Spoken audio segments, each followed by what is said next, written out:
কালিয়াগঞ্জ পৌরসভার উদ্যোগে রশিদপুর এলাকায় নিজস্ব জমিতে স্টেডিয়াম নির্মাণের কাজ শুরু করেছিলেন তৎকালীন পৌরপ্রধান কার্তিক চন্দ্র পাল।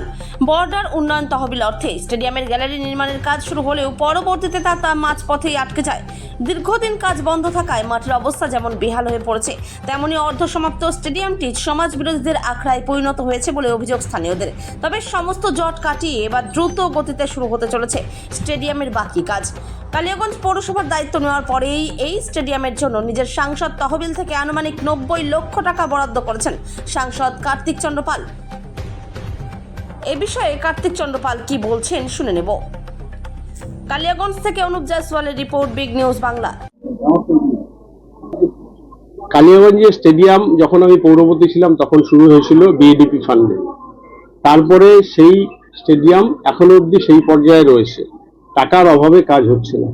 সেই জন্য আমি আমার এমপি ল্যাডের উদ্যোগে সেখান থেকে আমি 1 কোটি টাকাই দিতে চেয়েছিলাম। সেই 1 কোটি টাকা দরকার নেই, অনুমোদনটা পৌরসভার চলে এসছে, টাকা হয়তো আজকের মধ্যেই ঢুকে যাবে। এই স্টেডিয়ামের জন্য প্রায় 90 লক্ষ, 89 লক্ষ সামথিং সেই টাকাটা অলরেডি দিয়ে দিয়েছে, যাতে এই কাজটা সম্পন্ন হয়। মানুষের প্রয়োজনীয় স্টেডিয়াম করার, আমার ছাত্রছাত্রী থেকে শুরু করে যুব সমাজের খেলাধুলার জন্য যে সুবিধা হয়, তার জন্য স্টেডিয়ামের কাজটা খুব তাড়াতাড়ি সম্পন্ন করা হয়। আমার নাম গৌতম কর।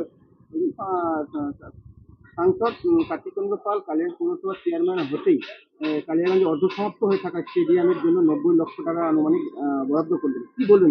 আমি এটাতে খুব খুশি যে সত্যিকার কথা বলতে কালিয়াগঞ্জে পৌরসভার কার্তিক চন্দ্র পাল চেয়ারম্যান হওয়ার পরে আমাদের কালিয়াগঞ্জে যে উন্নতি হবে তার জন্য তো আমি খুবই খুশি।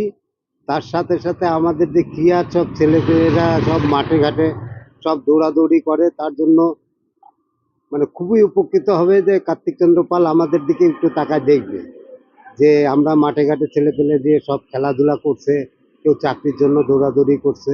এই জন্য কার্তিক চন্দ্র পালকে অশেষ অশেষ ধন্যবাদ। কালিয়াগঞ্জে একটা স্টেডিয়াম নির্মাণ করা হচ্ছে, সেই স্টেডিয়ামটা তো বন্ধই হয়ে যাবে। সেটা বন্ধ হয়ে আছে, ওখানে মানে খেলার অযোগ্য মাঠ হয়ে আছে, ওখানে পাথর টাথর হাবি জাবি প্রচুর আছে, ওই জন্য কেউ যেতে পারছে না ওখানে। ওই জন্য আমরা স্কুল মাঠ আর কলেজ মাঠ এই দুটো মাঠেই আমরা সব দৌড়াদৌড়ি প্র্যাকটিস গুলো করি।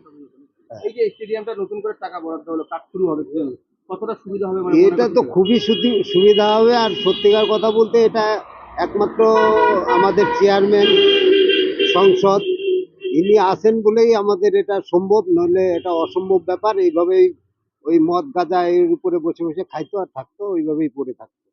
ওটা আমরা টাকা বরাদ্দ হওয়ার জন্য আমি কার্তিক চন্দ্র পালকে সংসদকে অশেষ অশেষ ধন্যবাদ জানাচ্ছি।